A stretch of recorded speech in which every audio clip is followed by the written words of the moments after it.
Assembly సమావేశాలు కొనసాగుతున్నాయి. ఇప్పుడు లైవ్ చూద్దాం.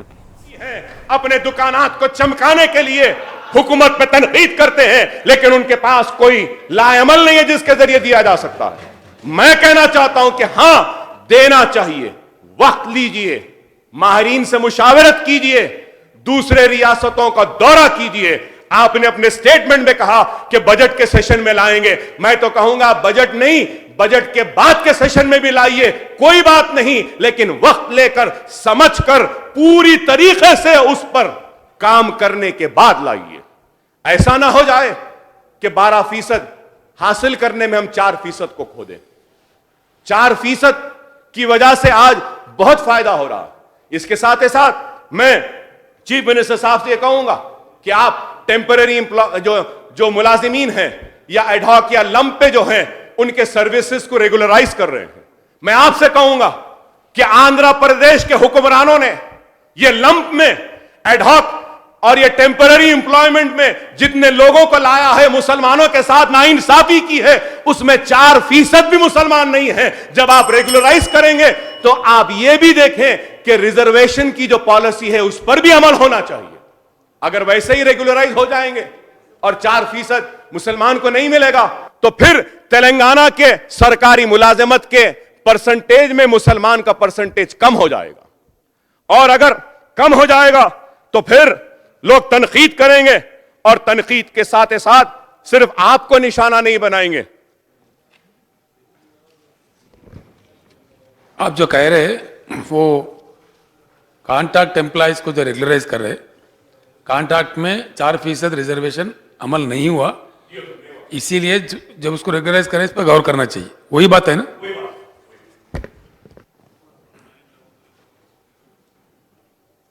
यही बात मैं आपसे कहना चाह रहा था और कह रहा था. और उसके साथ ही साथ मैं ये कहूंगा कि सबसे अहम मसला जो है उर्दू मीडियम के स्कूल्स का है कि डीएससी होने के बाद में एससी एसटी के जो पोस्ट रिजर्व रहते हैं और वो पोस्ट उनको देना है, ये कॉन्स्टिट्यूशनल ऑब्लिगेशन है, जरूरी है हमको देना, दस्तूर कहता है. लेकिन उसकी वजह से हो यह रहा है कि उर्दू असातिज़ा, उर्दू मीडियम के टीचर्स की जायदादें खाली रह रही हैं क्योंकि वो सीट्स रिजर्व हैं, उसको डी रिजर्व करना है. हर वक्त ब्यूरोक्रेसी और ब्यूरोक्रेट से कहते हैं कि कॉन्स्टिट्यूशन ऑब्लिगेशन है, दस्तूरी हक है, नहीं कर सकते. मैं चीफ मिनिस्टर साहब से कहूंगा कि चीफ मिनिस्टर साहब इसको कर सकते हैं. कैसे कर सकते हैं? उसको आप उर्दू डीएससी सेपरेट कंडक्ट करिए. उर्दू डीएससी सेपरेट कंडक्ट करने के बाद आप 2 महीने में एक और नोटिफिकेशन दीजिए, उसके 2 महीने के बाद और एक नोटिफिकेशन दे दीजिए. कानून के हिसाब से 2 नोटिफिकेशंस के बाद जो जायदादें एससी एसटी के लिए हैं वो ओपन हो जाती हैं. अगर दियानतदार है, ईमानदार है, आंध्रा के हुक्मरान दियानतदार नहीं थे इसलिए उर्दू के साथ नाइंसाफी करे. अगर एक नोटिफिकेशन आज दिया गया है, सेकंड नोटिफिकेशन आप मंथ ऑफ मार्च में दीजिए, फिर थर्ड नोटिफिकेशन मई में दे दीजिए, खुद ब खुद ओपन हो जाते हैं और आप उन पर रिक्रूटमेंट कर सकते हैं. उर्दू मदारस में बच्चों के तालीम मुतासिर हो रही है, टीचर्स नहीं है. यह बहुत अहम मसला है. 2008 से लेकर आज तक क्वालिफाई होने के बाद भी डीएससी कैंडिडेट्स आज सफर कर रहे हैं. यह बहुत अहम मसला है. मैं उम्मीद करूंगा कि आप इस पर भी गौर करेंगे. और मैं आपको याद दिलाना चाहता हूं कि मजलिस इत्तेहादुल मुस्लिमीन फलकनुमा जूनियर कॉलेज और डिग्री कॉलेज के लिए, sir I just take some time sir, Falaknuma junior और डिग्री कॉलेज के लिए मैंने चीफ मिनिस्टर साहब आपके कहने पर बेहतरीन प्लान बनाया. डिग्री कॉलेज और जूनियर कॉलेज की नई इमारत का डिजाइनिंग किया आर्किटेक्ट्स के साथ बैठकर, और अच्छी डिजाइन बनी है. आपने वादा किया था कि करेंगे. मैं आपसे दरखास्त करूंगा, मैं फाइनेंस मिनिस्टर साहब से भी मुसलसिल हर वक्त उनसे मिलकर कहता हूं कि फाइनेंस मिनिस्टर साहब आप फलकनुमा जूनियर कॉलेज के लिए, आप फलकनुमा जूनियर कॉलेज के लिए 5 करोड़ दे दीजिए. 20 करोड़ का बजट है, 5-5 करोड़ 2-3 साल में लगाएंगे. एक बेहतरीन शानदार जूनियर व डिग्री कॉलेज पुराने शहर में बन जाएगा. मैं आपसे दरखास्त करूंगा कि आप इस ताल्लुक से गौर करिए चीफ मिनिस्टर साहब, अगर आप पैसे दे देंगे तो बहुत बड़ा एक डिग्री कॉलेज बन जाएगा और ये कोई बड़ा काम नहीं है, एक छोटा सा काम है, हो सकता है। मैं इसके साथ ही साथ आपको याद दिलाना चाहूंगा कि चीफ मिनिस्टर साहब ने इस ऐवान में वादा किया था कि हुसैन शाह वली रहमतुल्लाह अलैह की दरगाह की जो आराजी है, जो अलॉट हो गई है, ठीक है, रहने दीजिए, करने दीजिए। जो अनअलॉटेड जमीन है, कम से कम वो अनअलॉटेड जमीन को वक्फ बोर्ड के हवाले कर दीजिए। यह अहम मसला है। जब आप अलहदा तेलंगाना की जिद्दोजहद कर रहे थे तो आप ही की पार्टी थी जो हाईकोर्ट में गई थी इस मौकूफा जायदाद के लिए और हाईकोर्ट में जीती थी। मैं भी उस मुकदमे में एक फरीक था।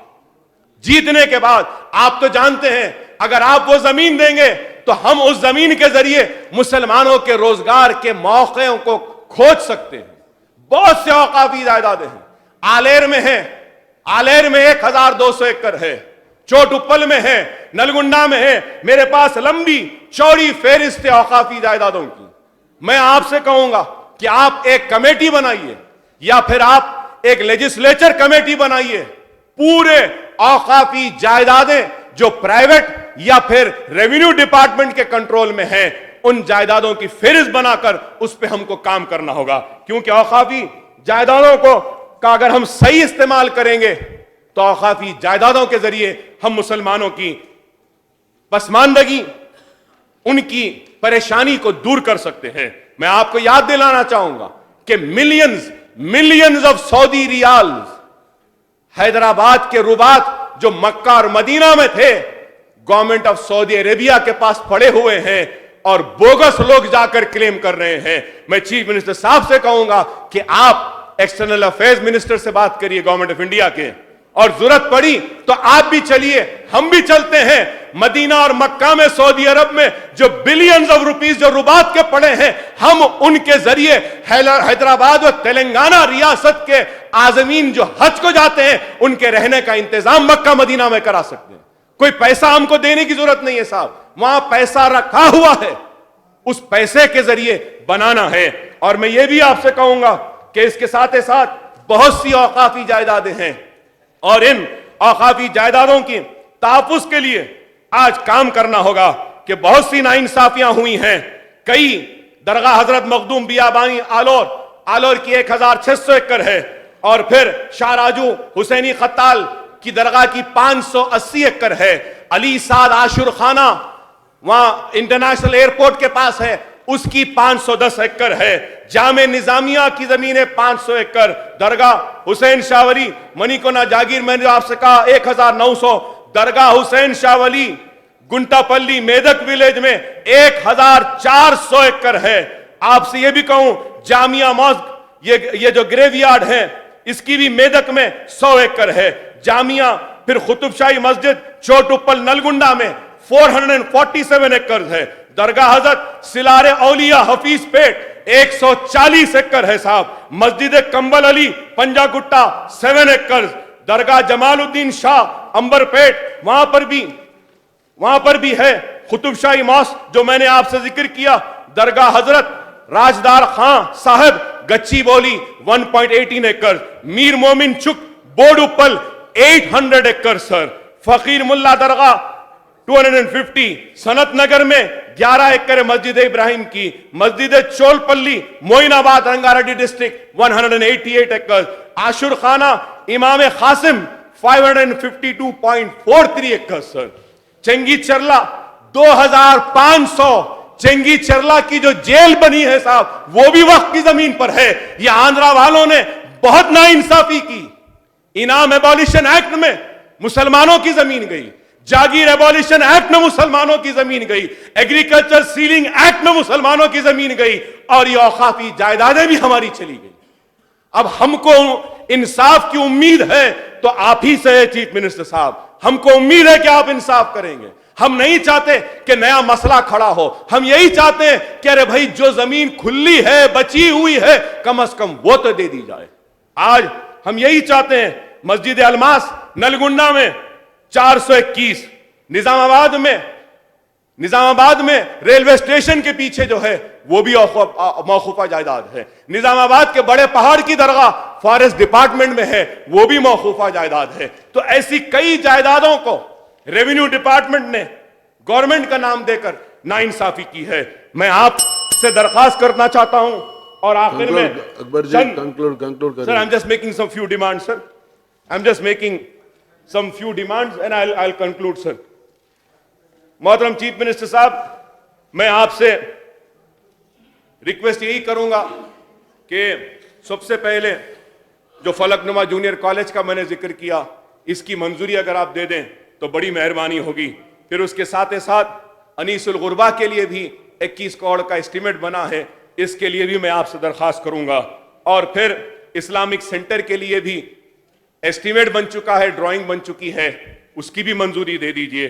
दरगाह बरहाने शाह साहब क़िबला का है मामला, वहां पर भी एक स्कूल बन सकता है, दरगाह बरहाना शाह साहब।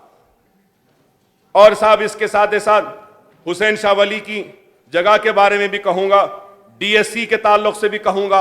हां, मैं आपको मुबारकबाद देना चाहूंगा कि इंग्लिश रेजिडेंशियल स्कूल्स का जो जाल बिछाने का प्रोग्राम बनाए हैं, ये बहुत बड़ा एक इकदाम है, इसके लिए मुबारकबादी देता हूं आपको। लेकिन साथ ही साथ आपसे यह भी कहूंगा कि आप इसके ऊपर थोड़ी तवज्जो दें कि कितना पैसा इस पर सर्फ होगा। हो सकता मैं गलत हूं, लेकिन मेरे हिसाब से करीब सालाना 200 स्कूल्स पर आप जो आज जो स्टेटमेंट दिए, अगर वो स्टेटमेंट 1,25,000 रुपया खर्च करेंगे, अगर हम बच्चों को और उसको अगर कैलकुलेट करते हैं तो 1,000 करोड़ से ज्यादा का सरफा होगा। तो कहीं ऐसा ना हो कि ये लोग आज शुरू करें। मैं चाहता हूं कि इस पर भी आप संजीदगी के साथ देखकर कोई फैसला करें कि ऐसा ना हो कि कोई स्कीम शुरू हो जाए और बाद में बंद हो जाए। मैं आपको यह भी कहूंगा आखिर में, चीफ मिनिस्टर साहब को आप ये ना समझे कि मैं तनकीद कर रहा हूं। मैं जानता हूं कि नई रियासत है, नए मसाइल हैं, लेकिन मैं आप जब कह रहा था, आप नहीं थे चीफ मिनिस्टर साहब, मैं कहना चाहता हूं आप दियानतदार हैं, आप मुखलिस हैं, आप करना चाहते हैं, लेकिन आपके मातहदीन ओहदेदार जो हैं ये अपनी जिम्मेदारी को नहीं समझते, ये लोग काम नहीं करते। आप देखिए कि लोग तनकीद करते हैं, 2014 में 1030 का बजट का ऐलान हुआ, total budget release 466.01। Actual expenditure देखिए, पहले तो बजट एलोकेशन 1000 का हुआ और उसमें से रिलीज हुआ 466, और ये लोग खर्च करे कितना, 287। तो सवाल यह है कि 287 क्यों? ठीक है, हुकूमत जितना देती है पूरा क्यों नहीं खर्चते ये लोग, क्यों नहीं करते? 2015 और 16 में साहब 1160.36 आप बजट का ऐलान करें, रिलीज कितना हुआ 610, स्पेंड कितना हुआ 478.46। अब तक इस साल का बजट में बयान करूंगा, 2016-17 का आपका ऐलान था 1279.95, बजट रिलीज 651.86, एक्चुअल एक्सपेंडिचर 374.29। तो सवाल यह है कि इतना बजट स्पेंड क्यों हो रहा है, क्यों पूरा नहीं होता आप जो देते हैं? और आज मैं यह भी कहूंगा, आप मीटिंग बुलाइए, 2 लाख एप्लीकेशंस आए हैं खर्च के लिए, जिसमें से सिर्फ 8,000 को ये लोग दिए हैं। मां बाकी लोगों का क्या होगा, कैसे होगा? ओवरसीज स्कॉलरशिप, बच्चों के दूसरा सेमेस्टर खत्म हो चुका है लेकिन पैसे नहीं गए। सर प्लीज मेरी आपसे रिक्वेस्ट है, बहुत अच्छी स्कीम है, मैं जैसे ही असेंबली में बोला आप उठकर बोले कि अकबर साहब बहुत अच्छा है, यह करना चाहिए, ओवरसीज हमारे बच्चे बाहर जाकर पढ़ना चाहिए। सर आज उनके पैसे नहीं है, 54 करोड़ का रिक्वायरमेंट है, उसमें से कुछ थोड़े पैसे दे दीजिए आप। आपने जामे निजामिया में ऐलान किया कि जामे निजामिया की डिग्रीज को रिकॉग्नाइज करेंगे, आज तक वो डिग्री का नहीं आया। ये लोग करते क्यों नहीं, मुझे समझ में नहीं आता चीफ मिनिस्टर साहब। मैं आपसे यही कहूंगा कि आप इन सारे मसाइल को देखिए और इन मसाइल को देखते हुए इन मसाइल को किस तरीके से हल किया जा सकता कीजिए। मैं आखिर में आपसे याद दिलाना चाहूंगा कि मैं और असद साहब आपसे मिले थे, आपने बजट में 8 करोड़ रुपया मक्का मस्जिद के लिए दिया था, वहां मक्का मस्जिद में पानी टपक रहा है, जानेमाजें गीली हो रही हैं, कैमरास नहीं चल रहे हैं। आप 8 करोड़ देने के बाद भी मक्का मस्जिद में काम नहीं हुआ। चीफ मिनिस्टर साहब, 8 करोड़ आप दिए, आज तक काम नहीं हुआ, कैमरास नहीं चल रहे हैं, पानी टपक रहा है, 3 महीने से तनख्वाहें नहीं दी गई वहां के अमला को।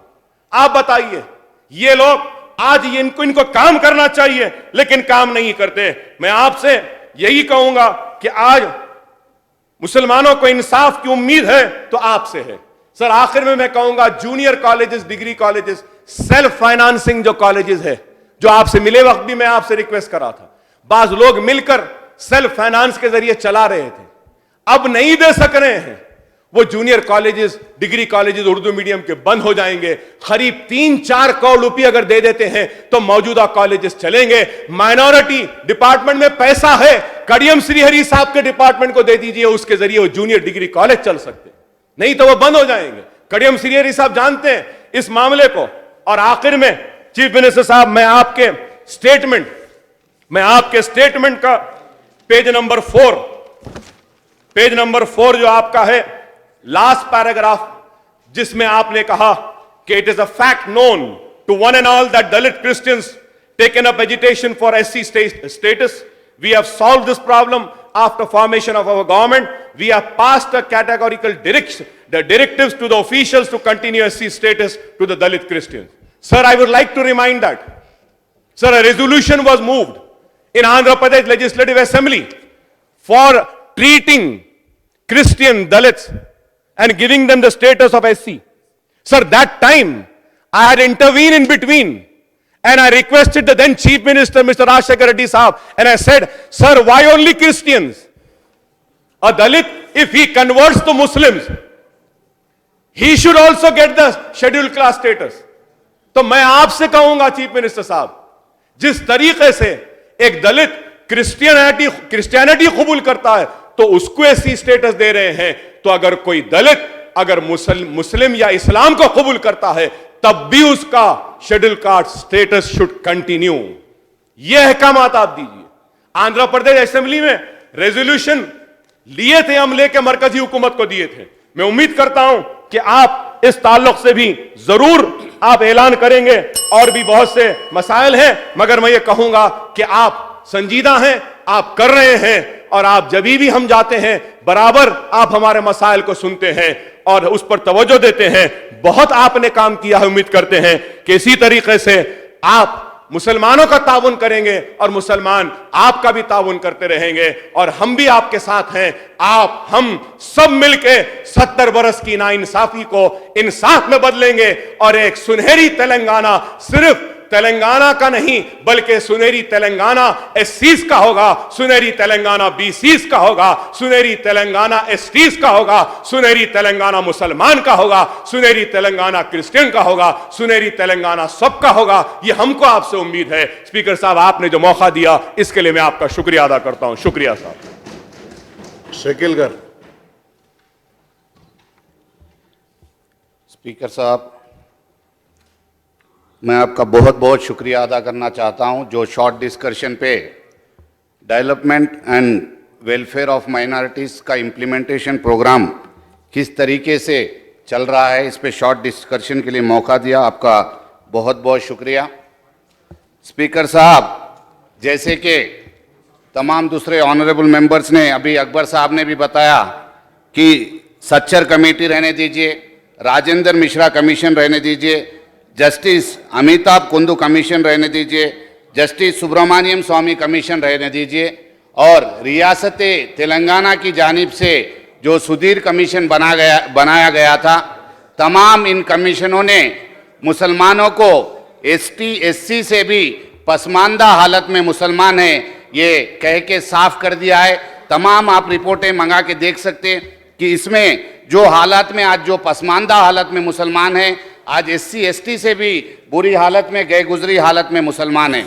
आज जब रियासत तेलंगाना की हुकूमत बनी, अल्हम्दुलिल्लाह आली जनाब इज्जत माफ चीफ मिनिस्टर साहब, वजीर आला जनाब KCR साहब शुरू दिन से पुख्ता तौर पे तेलंगाना के फाउंडेशन को जो है मजबूत करने के लिए कि यहाँ पे मुसलमान मौजूद है, मैं मुसलमानों के साथ हूं। जिस दिन पहले दिन हुकूमत बनी उसी दिन यहाँ पे नायब वजीर आला का यहाँ पे ऐलान करके एक डिप्यूटी चीफ मिनिस्टर का पोस्ट मुसलमानों को देकर, और उसके साथ जो रेवेन्यू महकमा चीफ मिनिस्टर साहब ने दिया वो काबिल सताइश है।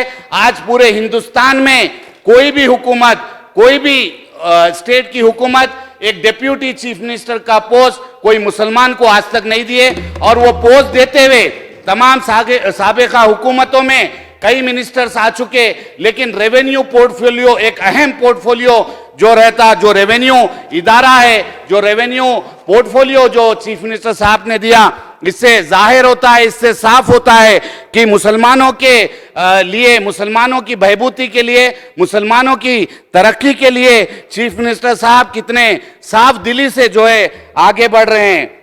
इसके अलावा तेलंगाना हुकूमत की जानिब से जो माइनॉरिटी वेलफेयर के काम हो रहे हैं, जो तेलंगाना हुकूमत ने, टीआरएस पार्टी ने अपने मैनिफेस्टो में भी ऐलान नहीं किया था, लेकिन उसके अलावा बिना ऐलान करते हुए कई इक़दामात केसीआर साहब ने, चीफ मिनिस्टर साहब ने लिए हैं, जिसमें जो सबसे अहम स्कीम जो है शादी मुबारक स्कीम।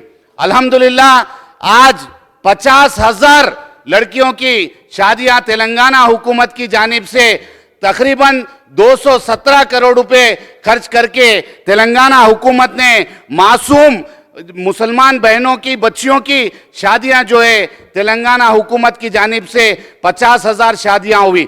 मैं आपको बताना चाहता हूं चीफ मिनिस्टर साहब, जितने पसमानदा हालत में मुसलमान हैं, जो माँ बाप अपने बच्चियों की शादियां करने के लिए 5,000 रुपए अपने मोहल्ले में, अपने गांव में जमा नहीं कर सकते थे, सबसे 100 रुपए 200 रुपए भीख मांगने की हालत हो जाती थी, क्योंकि उनके माशी हालात इतने कमजोर थे। ऐसे मौके पे आली जनाब चीफ मिनिस्टर साहब ने 51,000 रुपए की जो खतीर रकम का ऐलान करके अभी तक सिर्फ 2 साल में तकरीबन 50,000 बच्चियों की शादी की है, वो वाकई काबिल सताइश है। मैं तमाम मुसलमाना ने की जानिब से, तेलंगाना के मुसलमानों की तरफ से मैं चीफ मिनिस्टर साहब का तहे दिल से शुक्रिया अदा करता हूं, क्योंकि ये स्कीम पूरे हिंदुस्तान में कोई रियासत में नहीं है। जितने इक़दामात ये हुकूमत मुसलमानों की तरक्की के लिए, माइनॉरिटीज की तरक्की के लिए कर रही है, ये एक मिसाल बन गए दूसरी रियासतों के लिए, जिसमें से एक मिसाल जो शादी मुबारक स्कीम है। इसके अलावा Telangana state minority residential school, जो एक बुनियादी तौर पे जो मुसलमान बच्चे, जितने कमीशन ने रिपोर्ट दी कि सोशियो इकोनॉमिक कंडीशन, इसके अलावा एजुकेशनल कंडीशन ऑफ माइनॉरिटीज जो कि बहुत ही खराब हालत में है, जो बेचारे गरीब माँ बाप अपने बच्चों को स्कूल भेजने के लिए फीस अफोर्ड नहीं कर सकते, इंग्लिश मीडियम स्कूल तो सोच भी नहीं सकते थे। ऐसे हालात में चीफ मिनिस्टर साहब बुनियादी तौर पे अगर मुसलमानों को इंग्लिश तालीम, रेजिडेंशियल तालीम, अच्छी से अच्छी तालीम दी जाए तो वो आगे चल के IAS IPS officer, civil services लिखेंगे, इंजीनियर्स बनेंगे, डॉक्टर्स बनेंगे, साइंटिस्ट बनेंगे।